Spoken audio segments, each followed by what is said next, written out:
सिद्धि की शादी के बाद वो ससुराल चली जाती है। पीछे रह जाती है भाभी रानी। सिद्धि के ससुराल जाते ही भाभी कहती है, अरे वाह जी वाह, सारे कपड़े मेरे। हाय रे पैंट, अरे वाह वाह, मजा आ जाएगा। अरे ये सिद्धि की अलमारी के सामने खड़े होकर क्या बड़बड़ा रही है? जा जाकर देख मेहमानों को विदाई की मिठाई मिली कि नहीं। अब हाँ माँ जी, क्यों नहीं, लेकिन पहले कपड़े तो बदल लूं। अब रानी आ जाती है सिद्धि के उन कपड़ों में जो वो ससुराल जाने से पहले घर छोड़ जाती है। अरे रानी, कुछ दिन रुक जाती। अरे ये तो सिद्धि बिटिया को मैंने ही दिया था, बड़ा ही फबता था उस पर, तुझ पर तो कुछ खास नहीं लग रहा। अब वो ना मेरे सारे कपड़े गीले थे तो सोचा पहन लूं। वैसे भी सिद्धि को कौन सा भी पुराने आउटडेटेड कपड़ों को पहनना है।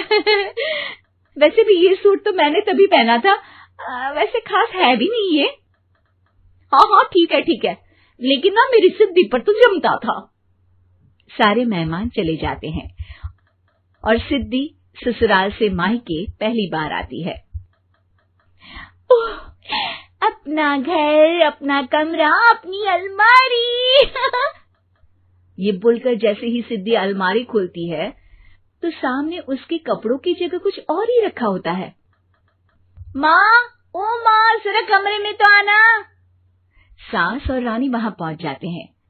रानी ने पहनी होती है सिद्धि की जींस और टी शर्ट। अरे भाभी, ये क्या? ये तो मेरी बड़ी ही महंगी टी शर्ट है, इसे आपने घर में क्यों पहनी है? अरे बहुत मिलती है दीदी ये चौक की मार्केट में, 150 में।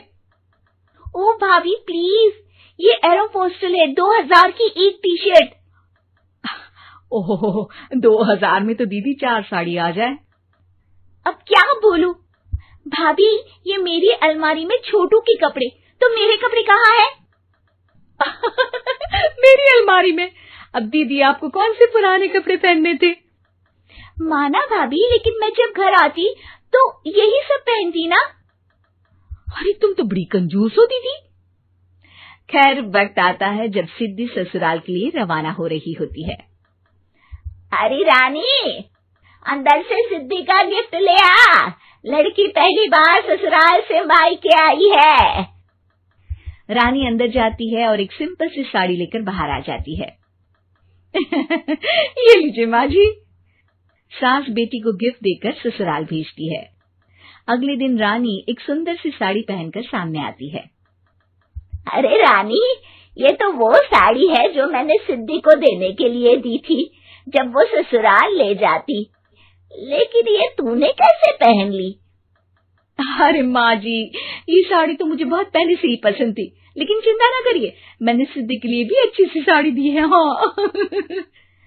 तभी सिद्धि का फोन आता है। क्या माँ, कुछ अच्छा तो दिया होता ससुराल ले जाने के लिए। अरे पहले दिखा दिया होता। ये चमकते हुए पैकेट में नौकरानी वाली साड़ी मत दिया करो माँ। अरे बेटे, वो तेरी भाभी ने ना गलती से उससे पैकेट बदल गया। हाँ, मैं कल ही तेरे भाई के हाथ से तेरा वाला पैकेट भेज दूंगी। अरे रहने दो माँ, आई एम श्योर भाभी ने अभी वही साड़ी पहनी होगी जो तुमने मेरे लिए रखी थी। तुम तो समझ नहीं पाई उनको। खैर छोड़ो, मैं ज्यादा बोलती अच्छी नहीं लगती, रहने दो, आपको उन्हीं के साथ रहना है, फिर बात करेंगे।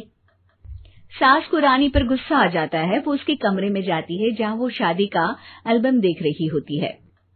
रानी, मार्केट जाकर एक ऐसी ही साड़ी लेकर आ, कल प्रतीक जाकर सिद्धि के घर दे आएगा। अरे क्यों माँ जी, कितनी साड़ी देनी है दीदी को? यहाँ कोई सेल लगी है क्या? अरे चुप कर, मेरे बेटी के हिस्से की साड़ी खुद पहन ली, अब ज्यादा ज्ञान बांट रही है। एक दिन सिद्धि का फोन आता है। माँ, मेरी सास ने आप सबको खाने पर बुलाया है। सारे लोग सिद्धि के ससुराल पहुँचते हैं। खाना खाकर वो लोग निकल रहे होते हैं कि सिद्धि की सास सभी को गिफ्ट देती है। अरे बहन जी, बेटी के घर का खाना खा लिया, यही बहुत है जो आप ऊपर से गिफ्ट भी दे रही है। अरे बहन जी, आप भी कहाँ इन बातों पर विश्वास कर रही हैं। सास सभी को गिफ्ट देती है, लेकिन रानी को जो साड़ी देती है वो अजीब सी हरे रंग की लाल रंग के बड़ी छाप वाली होती है। अरे छी, ये कौन पहनेगा? सासू माँ को तो जरी वाली इतनी सुंदर और मेरे लिए ये नौकरानी वाली। अरे भाभी, दरअसल मैं जब भी घर आती थी आप वापसी में ऐसी ही साड़ी देती थी ना, तो